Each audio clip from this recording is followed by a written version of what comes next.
I've saved hundreds of dollars printing things that I never even knew existed, like custom drawer organizers that fit perfectly, desk accessories, and even grocery bag holders for my car, all without having any design skills or even knowing how to 3D model. And it's all thanks to the A1 Mini from Bamboo Lab. And I bought this with my own money. They're not sponsoring this video and they have no idea I exist, so rest assured that everything here is my own unfiltered opinion. There are other brands out there, but this thing is like the Apple of 3D printers. You don't need to know anything. Shit, I have no idea how any of this works. And I don't need to, because there's an infinite amount of stuff that others have made and that you can have with just a single click. I've completely redone my drawers, printed dozens of SCADAS attachments, a bunch of desk accessories that either can't be bought or cost significantly more, and even gym equipment that's strong enough to hold real weight. It's kind of like apps on an app store. You don't need to know how to code to still enjoy some amazing apps. Because a lot of people that do know how to code had that same problem you have and uploaded the model for it on websites like MakerWorld. The difference is that unlike the App Store, everything here is free, which begs the question, what's in it for the creators? And in the case of MakerWorld, in return for making top quality models for others to enjoy for free,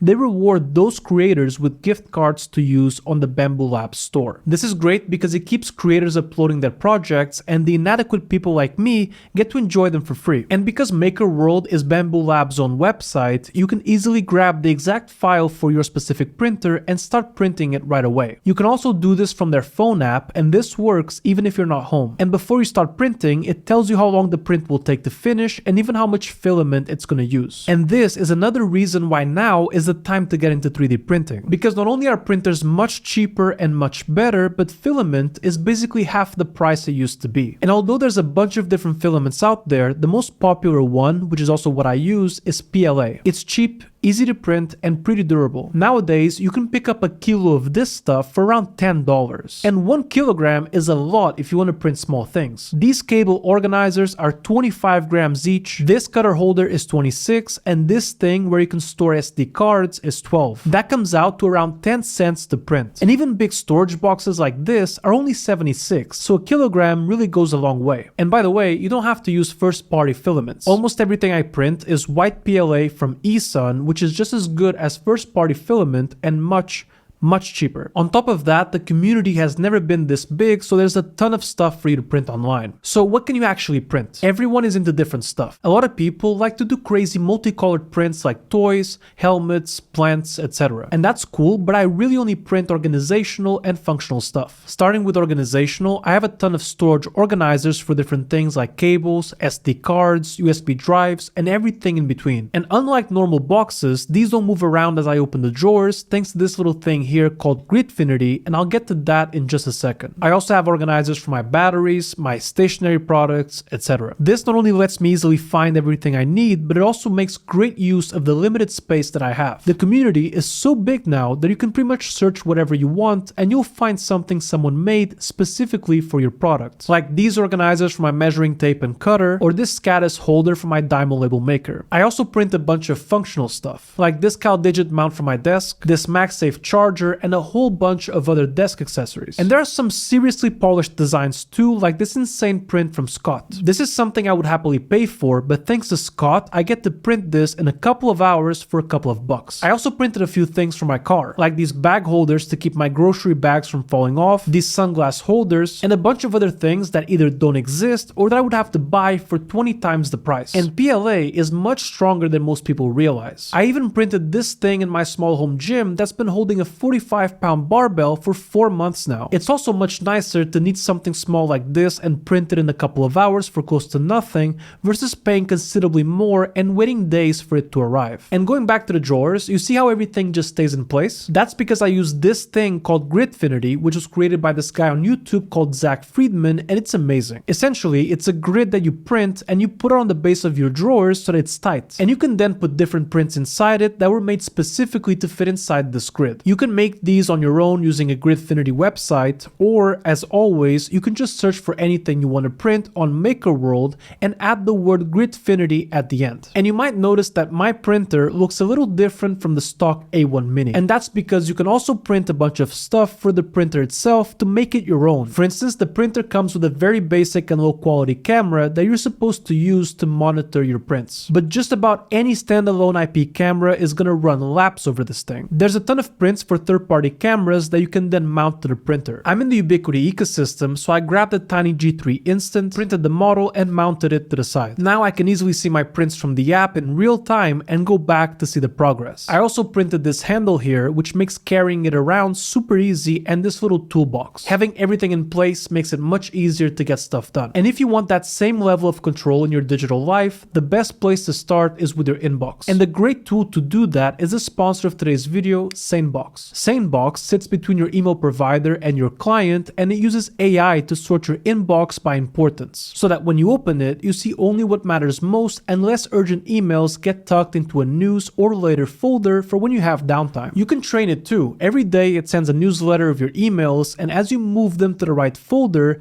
it learns and it gets smarter every time. But there's so much more. You can hit snooze on an email and it'll be removed from your inbox and placed back at the exact time you want it to. There's Sane Black Hole, so if you drag an email to it, you'll never hear from that person again. A Do Not Disturb mode, which hides work emails when you're on vacation and even lets you set an away message. And my personal favorite is Sane No Reply, which tracks emails I've sent that didn't get a reply so that I can follow up without cluttering my task manager. And I'm just scratching the surface. To try everything SaneBox has to offer free for 14 days, go to try.sanebox.com/Sergio and you'll also get $15 off any subscription. Okay, so I actually spent days deciding on this printer. Knowing you want to go with Bamboo Lab is just the first step because there's a lot to keep in mind here. First, let's talk about the printer size. At the time of making this video, all the Bamboo printers have the same bed size of 250 millimeters cubed. So 250 millimeters wide, deep, and tall. Except for the A1 Mini, which is what I got. This one is 180 millimeters cubed. And the go-to recommendation is if this is your first printer, get the bigger bed like the A1. But I'm not sure that's good advice because not everyone wants to print big things and you'd be surprised how much fits in this little bed. My advice is to go on MakerWorld and go through a bunch of stuff that you're interested in printing and see if it fits the A1 Mini. For me, I found one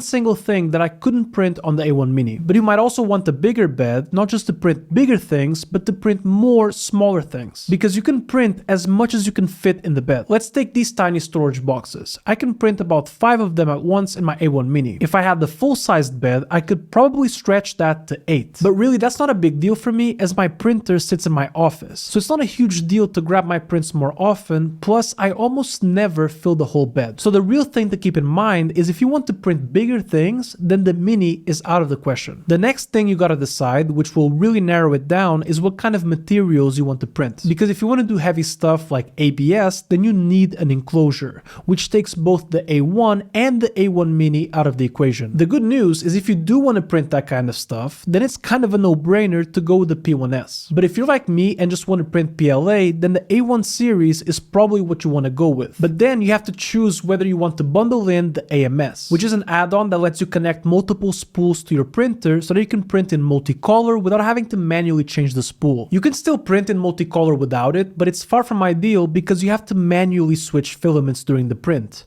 And depending on what you're printing, you might have to do this multiple times. But even if you only print in single color, this is still really nice to have because you can put multiple spools of the same color in the AMS so that the printer always has another spool ready when the current one runs out. If you don't have this, then you always have to keep an eye on how much filament you have left so that you can switch it. I only print in single color, so I would be getting it just for that feature, which felt like a luxury and not really a necessity at all. Also, and this played a big role as well, the AMS takes a ton of space, and I love the Mini because of its compact size. But the thing is, you kind of need to decide on this when you buy the printer, because if you buy it without the AMS and then decide that you want it, you're gonna pay a significant premium for it, to the point where the value proposition is not really there anymore. This is why everyone recommends the AMS, because it really makes no sense to pay for it individually. Personally, I had no regrets here. Changing the filament is actually quite easy, and I do it at most once a week. Plus, paying $400 for the Mini plus the AMS